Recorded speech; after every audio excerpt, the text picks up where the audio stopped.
নমস্কার বন্ধুরা, প্রেরণা বাংলা মোটিভেশন চ্যানেলের আজকের পর্বে সবাইকে আমন্ত্রণ। ঠাকুরের কৃপায় আশা করি সকলে ভালো আছেন, সুস্থ আছেন। মাত্র 6টি গুণের অধিকারী হলেই কারোর সাহসই নেই আপনাকে অসম্মান করে। এই 6টি গুণ থাকলেই আপনি সব সময় সম্মানিত হবেন। সম্মান থেকে বড় আর তো কিছুই হয় না। প্রচুর ধন সম্পত্তির অধিকারী হলেও সম্মান জোটে না অনেকের কপালেই। আবার অনেক সময় এমনও দেখা যায় যে একজন অত্যন্ত সাধারণ মানুষকে সকলে সম্মান করে, শ্রদ্ধা করে, ভালোবাসে। অসম্মানিত হওয়া তো কারোরই কাম্য নয়। কিভাবে সম্মান অর্জন করা সম্ভব, সেই 6টি উপায়ের কথাই রইল আজকের পর্বে। তাই ভিডিওটি শেষ পর্যন্ত দেখার অনুরোধ রইল। আর এই চ্যানেলটি সাবস্ক্রাইব না করে থাকলে চ্যানেলটি সাবস্ক্রাইব করে বেল বাটনটা ক্লিক করে দিয়ে অল বাটনটাতে ক্লিক করে দিন। আর আপনাদের ভিডিও কেমন লাগলো মতামত জানাতে ভুলবেন না। সকলের কাছে সম্মান অর্জন করার প্রথম উপায় হলো আপনাকে কপটতা ত্যাগ করতে হবে। ঠাকুরের কথায় মন এবং মুখ এক করতে হবে। স্বামী বিজ্ঞানানন্দজি মহারাজ বলছেন, মনই মানুষের সর্বশ্রেষ্ঠ ও একমাত্র সম্পদ। ঈশ্বরই মনের গঠন এমনই করেছেন যে সে তোমাকে মেনে চলবেই। মন স্বভাবত যদি অবাধ্য হতো তাহলে তো আমরা কোনো কাজের জন্য দায়ী হতাম না। তাহলে আজকের দিনেও আমরা হয়তো পরাধীনই থাকতাম, স্বাধীনও হতাম না। আর সৃষ্টির মধ্যে সর্বশ্রেষ্ঠ প্রাণী হিসেবে আমাদের বলাও হতো না, তুমি তো তোমার মনের সম্পূর্ণ প্রভু। তুমি যেমনভাবে ইচ্ছে তাকে গড়ে পিঠে তৈরি করে নিতে পারো। আর সেজন্যই সবসময় এটা মনে করো যে মন যখন তোমার মুঠির ভেতরে থাকবে তখন তাকে সৎ চিন্তা ছাড়া অন্য কোনো খাদ্য তাকে দিও না। ঠিক যেমন আমরা মনে করি যে আমাদের শরীর ধারণের জন্য ভালো এবং পুষ্টিকর খাদ্য দরকার, অনিষ্টকর বা বিষাক্ত খাবার শরীর নষ্ট করে দেয়। সেজন্য যেমন করেই হোক শরীরকে ভালো খাদ্যই আমরা জুগিয়ে থাকি। ঠিক তেমনভাবে মনকেও পবিত্র চিন্তা, সৎ বুদ্ধি এবং সৎ আলোচনার মধ্যে দিয়ে পুষ্ট করতে হবে। অখাদ্যরূপ কুচিন্তা বা কুসঙ্গ মনকে কখনোই দিতে নেই। এইভাবে যদি তোমরা তোমাদের মনকে সুস্থ রাখতে পারো তাহলেই তোমরা মন এবং মুখকে এক করতে পারবে। দ্বিতীয় উপায় হলো ধৈর্য এবং সহিষ্ণুতাকে বজায় রাখতে হবে।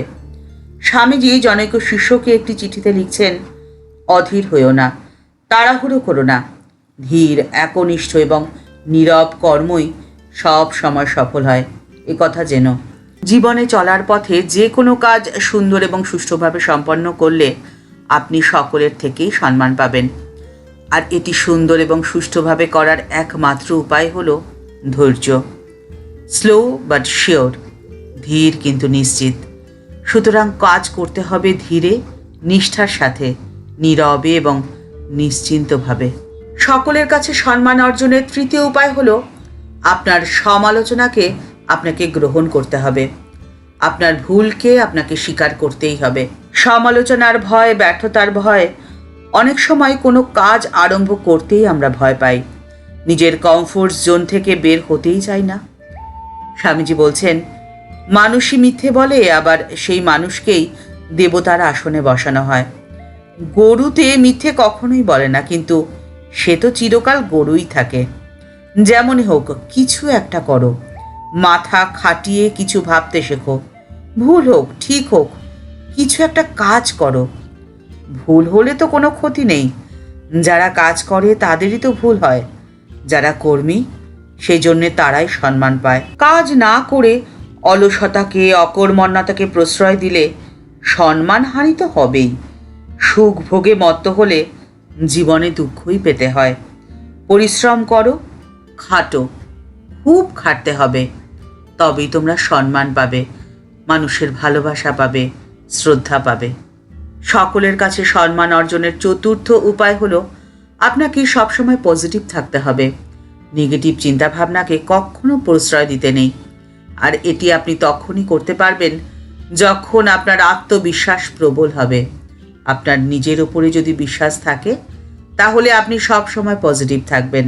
অনেক সময় নেগেটিভ চিন্তা ভাবনা আমাদের জীবনের অগ্রগতিকে রোধ করে দাঁড়ায়। আমাদের জীবনের যাত্রাপথে অকারণেই আমরা উদ্বিগ্ন হয়ে পড়ি। আমাদের জীবনে নেগেটিভ চিন্তাভাবনা একটা অদ্ভুত চাপ তৈরি করে, আর এই চাপ আমাদের কাজে বাধা সৃষ্টি করে, আমাদের শারীরিক এবং মানসিক স্বাস্থ্যকে অসুস্থ করে তোলে। একটা কথা রয়েছে, চিতা মরদেহকে দগ্ধ করে, আর দুশ্চিন্তা জীবনের দেহকে তপ্ত করে। আমাদের নিজেদের ভেতরের এই নেগেটিভ চাপ এবং অশান্তি আমরা যখন সামলাতে পারি না, তখন আমরা তা আমাদের আশেপাশের মানুষের ওপর ছড়িয়ে দিই, পরিবেশকে অশান্ত করে তুলি।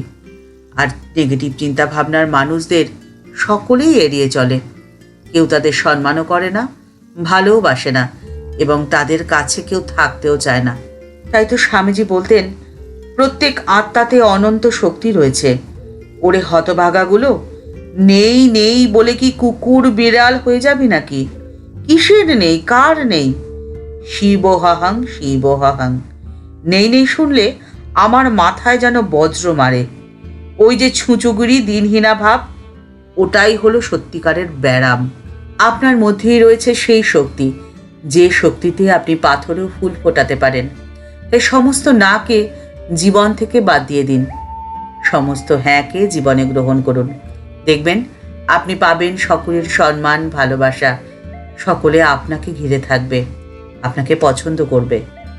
সকলের কাছে সম্মান পাওয়ার, ভালোবাসা পাওয়ার পঞ্চম উপায় হলো আপনার ক্রোধকে আপনাকে নিয়ন্ত্রণ করতেই হবে।